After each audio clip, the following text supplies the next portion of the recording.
शीघ्र भगवत प्राप्ति कैसे हो, इसके बारे में पूज्य स्वामी राम सुखदास जी कहते हैं, साधकों के सम्मुख दो बातें विशेष रूप से आती हैं, एक संसार की और दूसरी परमात्मा की। संसार नाशवान है और परमात्मा अविनाशी है। संसार के संबंध से दुख ही दुख होता है और परमात्मा के संबंध से आनंद ही आनंद होता है। दुख का लेश भी नहीं होता। संसार का आश्रय कभी टिकता ही नहीं है और परमात्मा का आश्रय कभी मिटता नहीं है।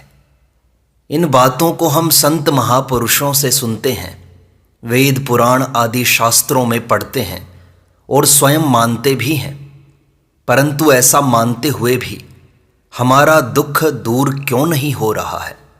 हमें परम आनंद की प्राप्ति क्यों नहीं हो रही है? हमें भगवान क्यों नहीं मिल रहे हैं?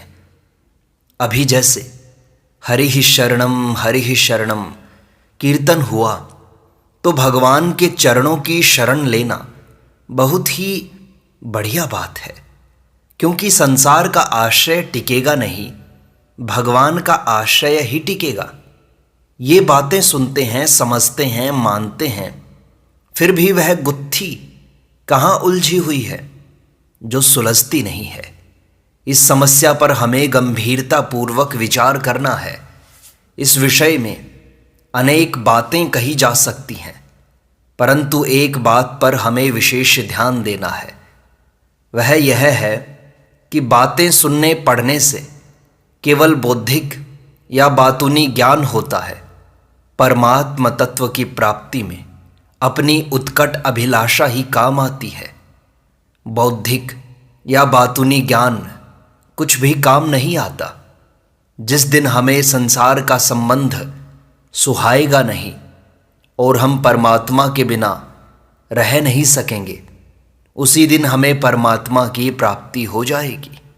संसार असत्य है, ऐसा मानते हुए भी यदि हम सांसारिक सुख भोगों को भोगते रहेंगे तो उससे हमें कोई लाभ नहीं होगा।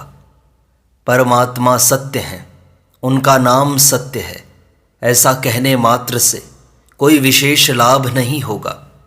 उलझन ज्यों की त्यों बनी रहेगी। इस उलझन को तभी मिटाया जा सकता है जब हमारी वर्तमान समस्या यही बन जाए कि संसार से संबंध विच्छेद कैसे हो, परमात्मा की प्राप्ति कैसे हो। यह ठीक है कि हम परमात्मा की प्राप्ति चाहते हैं, तत्व ज्ञान चाहते हैं, मुक्ति चाहते हैं, भगवान के दर्शन चाहते हैं, भगवत प्रेम चाहते हैं, परंतु हमारी इस चाह की सिद्धि में एक बहुत बड़ी बाधा हमारी यह मान्यता है कि भविष्य में काफ़ी समय के बाद भगवत प्रेम होगा, समय लगेगा, तब कहीं भगवान के दर्शन होंगे, समय पाकर ही तत्व ज्ञान होगा। परमात्मा की प्राप्ति में तो समय लगेगा इत्यादि। यह जो भविष्य की आशा है कि फिर होगा, वही परमात्मा प्राप्ति में सबसे बड़ी बाधा है। सांसारिक पदार्थों की प्राप्ति के लिए तो भविष्य की आशा करना उचित है, क्योंकि सांसारिक पदार्थ सदा सब जगह विद्यमान नहीं है, परंतु सच्चिदानंद घन परमात्मा तो संपूर्ण देश काल वस्तु और व्यक्ति में विद्यमान है। उनकी प्राप्ति में भविष्य का क्या काम? इस तथ्य की ओर प्रायः साधकों का ध्यान ही नहीं जाता। वे यही मान बैठते हैं कि इतना साधन करेंगे, इतना नाम जप करेंगे, ऐसी ऐसी वृत्तियां बनेंगी, इतना अंतःकरण शुद्ध होगा, इतना वैराग्य होगा, भगवान में इतना प्रेम होगा, ऐसी अवस्था होगी, ऐसी योग्यता होगी, तब कहीं परमात्मा की प्राप्ति होगी। इस प्रकार की अनेक रुकावटें साधकों ने स्वयं ही लगा रखी हैं। यही सबसे बड़ी बाधा है। जिस दिन साधक के भीतर यह उत्कट अभिलाषा जागृत हो जाती है कि परमात्मा अभी ही प्राप्त होने चाहिए, बिल्कुल अभी, उसी दिन उसे परमात्मा प्राप्ति हो सकती है। साधक की योग्यता अभ्यास आदि के बल पर परमात्मा की प्राप्ति हो जाए, यह सर्वथा असंभव है। परमात्मा की प्राप्ति केवल उत्कट अभिलाषा से ही हो सकती है। आप सगुण या निर्गुण, साकार या निराकार किसी भी तत्व को मानते हो, उसके बिना आपसे रहा नहीं जाए, उसके बिना चैन न पड़े। मीराबाई ने भी कहा है, हे सखी, मुझसे हरि के बिना रहा नहीं जाता। निर्गुण उपासकों ने भी यही कहा है कि तत्व की प्राप्ति के बिना दिन में भूख नहीं लगती और रात में नींद नहीं आती। आप कैसे मिले, क्या करूं? हृदय में क्षण क्षण व्याकुलता बढ़ रही है, उसे छोड़कर और कुछ भी नहीं सुहाता। संतों ने भी कहा है, नारायण हरि लगन में ये पांचों न सुहात, विषय भोग निद्रा हंसी जगत प्रीति बहुबात।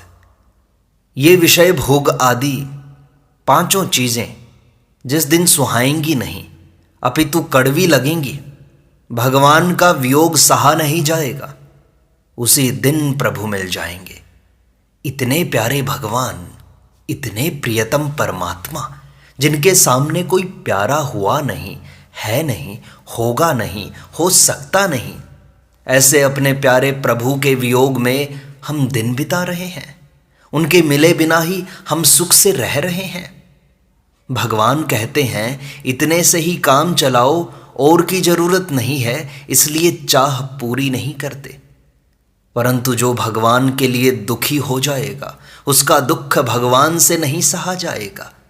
उनके मिले बिना ही हम नींद लेते हैं, आराम करते हैं, बड़ा काला दिन है।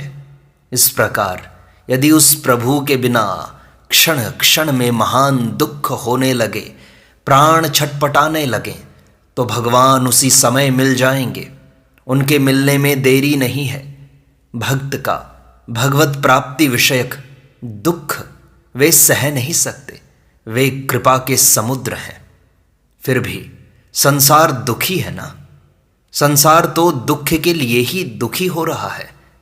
इसे दुख चाहिए, इसे आफत और चाहिए, धन चाहिए, बेटा पोता चाहिए। भगवान के लिए अगर दुखी हो जाए तो वे तुरंत आ जाएंगे। इसके लिए भीतर एकमात्र यही लगन पैदा हो जाए कि भगवान के दर्शन कैसे हों, भगवान कैसे मिले, क्या करूं, कहाँ जाऊं, ऐसी छटपटाहट तो लगे। भगवान प्राणी मात्र का आकर्षण कर रहे हैं, उन्हें खींच रहे हैं, इसीलिए उन्हें कृष्ण कहते हैं। प्राणी जिस अवस्था या परिस्थिति में रहता है, उसमें भगवान उसे टिकने नहीं देते। यही उनका खींचना है। यह भगवान का बुलावा है कि मेरे पास आओ। गीता में भगवान श्री कृष्ण कहते हैं, आ ब्रह्म भुवनाल्लोकाः पुनरावर्तिनोर्जुन माम उपेत्य तु कौन्तेय पुनर्जन्म न विद्यते।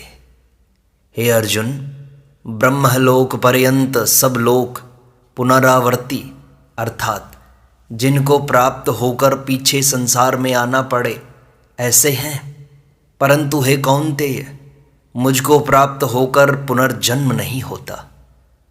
तात्पर्य यह है कि भगवत प्राप्ति के बिना मनुष्य कहीं भी टिकता नहीं है और बारंबार संसार में ही घूमता रहता है। भगवान को प्राप्त होने पर ही मनुष्य टिकता है। यद् गत्वा न निवर्तन्ते तद्धाम परमं मम। जहाँ जाने पर मनुष्य लौटकर नहीं आता, वह मेरा परम धाम है। आप चाहे जितनी भी शक्ति लगा लें, न तो शरीर सदा रहेगा, न कुटुंबी सदा रहेंगे। संसार की कोई भी वस्तु आपके पास सदा नहीं रहेगी। कारण यही है कि भगवान निरंतर आपको खींच रहे हैं। यह उनकी हम पर महान कृपा है। अतएव यदि आप संसार से विमुख हो जाओगे तो भगवान की प्राप्ति हो जाएगी और आप सदा के लिए सुखी हो जाओगे। यदि संसार में ही रचे पचे रहे तो दुख का अंत कभी आएगा ही नहीं और नित्य नया से नया तरह तरह का दुख मिलता ही रहेगा। यह बड़े दुख की बात है कि लोग भगवान और संत महात्माओं से भी सांसारिक सुख ही मांगते हैं, दान पुण्य आदि करके भी बदले में सांसारिक भोग चाहते हैं। परमात्म तत्व को बेचकर बदले में महान दुखों के जाल रूप संसार को खरीद लेते हैं।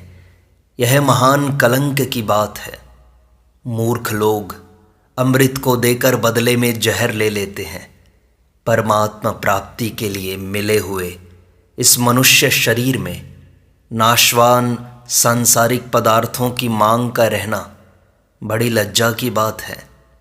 यदि आप कहें कि इस मांग के बिना हमसे रहा नहीं जाता, तो आप आर्त होकर भगवान से प्रार्थना करें कि हे प्रभु, यह भोग पदार्थों की मांग हमसे मिटती नहीं है, अतएव आप ही इसे मिटा दें। यदि आपकी यह प्रार्थना सच्ची होगी तो भगवान अवश्य मिटा देंगे। परंतु आप तो भोग पदार्थों में और उसकी मांग में रस लेते रहते हैं, उनमें प्रसन्न होते हैं। आपकी मिटाने की इच्छा ही नहीं है, फिर मांग मिटे कैसे? भगवान के समान कोई भी नहीं है। अर्जुन भगवान से कहते हैं, न त्वत्समोऽस्ति अभ्यधिकः कुतो अन्यो लोकत्रयेऽपि अप्रतिम प्रभावा। हे अनुपम प्रभाव वाले प्रभु, तीनों लोकों में आपके समान भी दूसरा कोई नहीं है, फिर अधिक तो कैसे हो सकता है? ऐसे सर्वोपरि भगवान को प्राप्त करने के लिए हमारे भीतर उत्कट अभिलाषा होनी चाहिए। वे कितने मधुर हैं जब वे हाथों में वंशी लेकर त्रिभंगी रूप में खड़े होते हैं तो कितने प्यारे लगते हैं। उनमें कितना आकर्षण है, कितनी प्रियता है। साधक यदि थोड़ा भी उनका ध्यान करे तो विह्वल हो जाए, उसकी वृत्ति संसार की तरफ जा ही नहीं सकेगी। नारायण बिना मोल बिकी हो या की नैक हसन में, मोहन बसी गयो मेरे मन में। वे प्रभु यदि थोड़ा सा भी मुस्कुरा दें तो आपका सब कुछ समाप्त हो जाएगा, शेष कुछ भी नहीं बचेगा। आपको कुछ भी करना नहीं पड़ेगा। प्रेम ज्ञान मुक्ति आदि का उसके सम्मुख कोई मूल्य नहीं। संतों ने कहा है, चाहे तू योग करी भ्रिकुटी मध्य ध्यान धरी, चाहे नाम रूप मिथ्या जान के निहारी ले। निर्गुण निर्भय निराकार ज्योति व्याप रही, ऐसो तत्व ज्ञान निज मन में तू धार ले। नारायण अपने को आप ही बखान करी, मोते वह भिन्न नहीं या विधि पुकार ले। जोलों तो ही नंद को कुमार नाही दृष्टि पर्यो, तोलों तू भले ही बैठी ब्रह्म को विचार ले। उस नंद कुमार में इतना आकर्षण है कि एक बार उसके दृष्टि गोचर होने पर फिर ब्रह्म विचार करने की शक्ति ही नहीं रहती। ऐसे प्रभु के रहते हुए हम नाशवान एवं दुख देने वाले सांसारिक पदार्थों में फंसे हैं और फंस ही नहीं रहे हैं, उनकी मांग कर रहे हैं। मान बड़ाई आराम निरोगता सुख सुविधा धन संपत्ति आदि अनेक प्रकार के भोग्य पदार्थों को चाहते हैं। यह बड़ी भारी बाधा है। यदि भगवत प्राप्ति की उत्कट अभिलाषा जागृत न भी हो तो भी आप घबराएं नहीं। भगवान कहते हैं, व्यवसायात्मिका बुद्धिर एक ही है, निश्चयात्मिका बुद्धि एक ही होती है। अतएव आप यही दृढ़ निश्चय कर लें कि हम तो एक भगवान की तरफ ही चलेंगे। यदि केवल भगवान की तरफ चलने की इस अभिलाषा को ही विचार पूर्वक जागृत रखा जाए तो यह अभिलाषा अपने आप उत्कट हो जाएगी। इसका कारण यह है कि प्रभु की अभिलाषा सही है और संसार की अभिलाषा गलत है। हम भी स्वरूपतः अविनाशी हैं, परमात्मा भी अविनाशी है और परमात्मा प्राप्ति की अभिलाषा भी अविनाशी है। परंतु संसार और संसार की अभिलाषा दोनों ही नाशवान हैं। परमात्मा विषयक अभिलाषा यदि थोड़ी सी भी जागृत हो जाए तो वह बड़ा भारी काम करती है। अपने अपने इष्ट देव के स्वरूप का ध्यान करते हुए आप इसी समय हे नाथ, हे नाथ ऐसे पुकारते हुए शांत चुपचाप उनके चरणों में गिर जाएं। ऐसा मान लें कि हम उनके चरणों में ही पड़े हैं।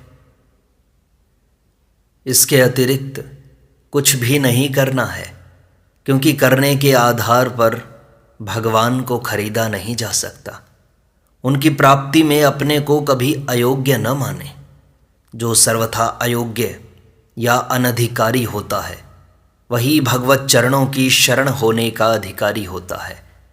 जिसको संसार में कोई पद या अधिकार नहीं मिलता वह परमात्मा प्राप्ति का अधिकारी होता है।